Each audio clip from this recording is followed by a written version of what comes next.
Welcome to another deep dive. Today we're going to be looking at 1984 by George Orwell. One of the most famous dystopian novels ever. Definitely a classic. Yeah. And we're going to explore all the main parts of it for you guys out there, particularly for any lit students. Yeah, definitely some really rich stuff for lit students to think about. I mean, this book is so much more than just a story. Right. It's like a warning almost. Yeah, and I think it's one of those warnings that kind of comes back again and again, right? Right, absolutely. Sort of timeless in that way. Definitely timeless. And that's part of the reason I think it's been so influential on our culture and thinking. Mm-hmm. So let's jump right in and talk about the setting of the book, Oceania. Yeah, Oceania, this totalitarian superstate. One of three in the world, constantly at war with at least one of the other two. Right, always at war with Eurasia or Eastasia. But the war itself almost feels like it's in the background in some ways. Exactly. The war is more of a tool, I think a tool for the party to control the population. Interesting. Yeah. You know, keep them scared, keep them looking to Big Brother. Oh, yeah. Always an enemy to focus on. Keep them distracted from their own oppression. Exactly. They're so worried about the enemy that they don't have time to question what's happening right in front of them. And it really makes you think about how power structures operate in our own world. Absolutely. You know, you start to see parallels everywhere once you start thinking about it. So within this really bleak system that you've set up, we meet our main character. Winston Smith. Winston Smith. Yeah. He seems like a very average guy in this world, right? Yeah, he just works in the Ministry of Truth. On this huge bureaucracy. And yet there's something about him that's different. He has this rebellious streak in him. He just can't conform completely. Right. He keeps a diary, which is totally forbidden. Such a dangerous act in Oceania. It really is. It's like his only outlet for his own thoughts and feelings. Exactly. It's a symbol of his individuality in this world where the party tries to control every aspect of your life. They even have a word for it, thought crime. Right. Just thinking the wrong thoughts can be a crime. And then there's this omnipresent figure of Big Brother. Always watching. Everywhere you look, his face is on posters with that slogan. Big Brother is watching you. It really creates this atmosphere of paranoia and fear. Absolutely. You never know who's watching or listening. Makes you think about all the ways we're tracked and monitored in our own world. Oh, for sure. It's a little unnerving to think about.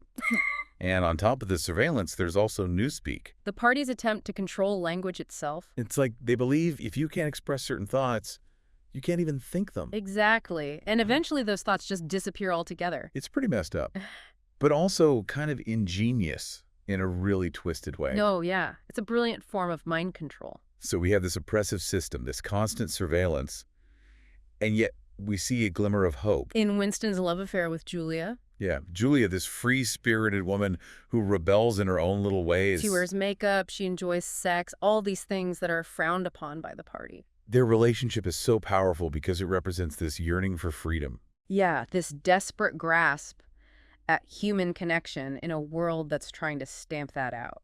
And speaking of the party, let's talk about how they structure their society. The four ministries. Right, the Ministry of Peace, which handles war. The Ministry of Truth, which is all about propaganda. The Ministry of Plenty, which oversees rationing. And of course, the Ministry of Love, which is responsible for law and order. But those names are so ironic. Right. They're the complete opposite of what they actually do. It's like calling the Department of Defense the Department of Peace. Exactly. It's all part of the party's strategy of doublethink.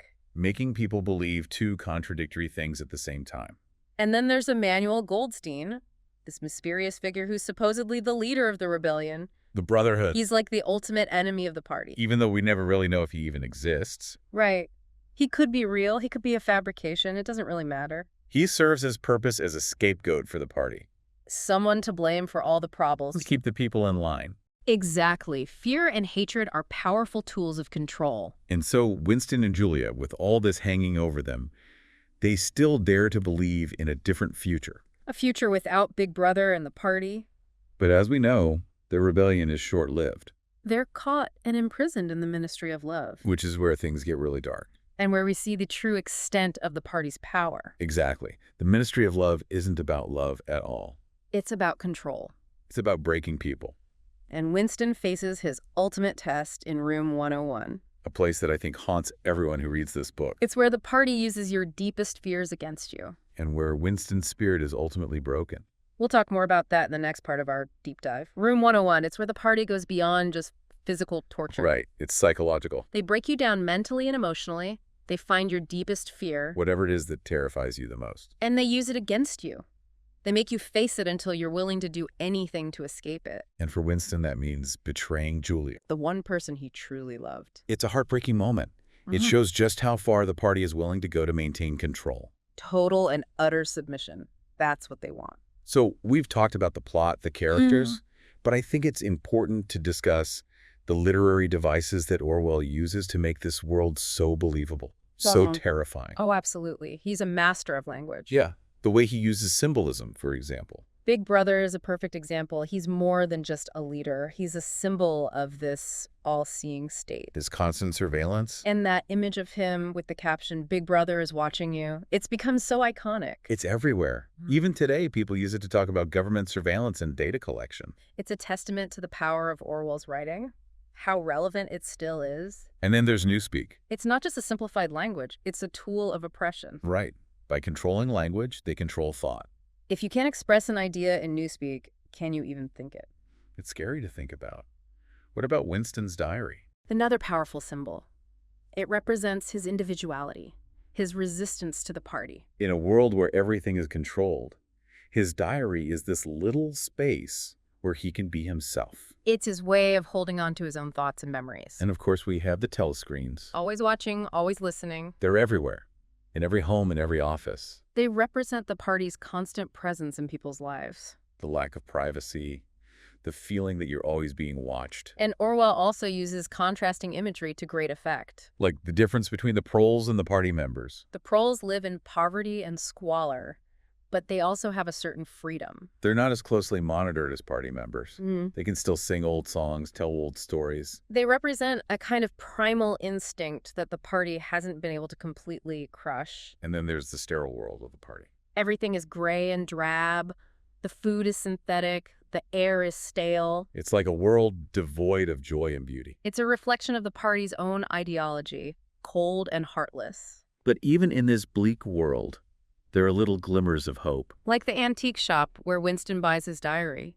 It's a connection to the past, to a time before the party. A place where beauty and history still exist. And then there's Winston's dreams of the Golden Country. This idyllic place where there's no war, no poverty, no oppression. It's a symbol of hope, a reminder that even in the darkest of times, people can still dream of a better future. And that's what makes 1984 such a powerful novel. It's a warning, yes. Yeah.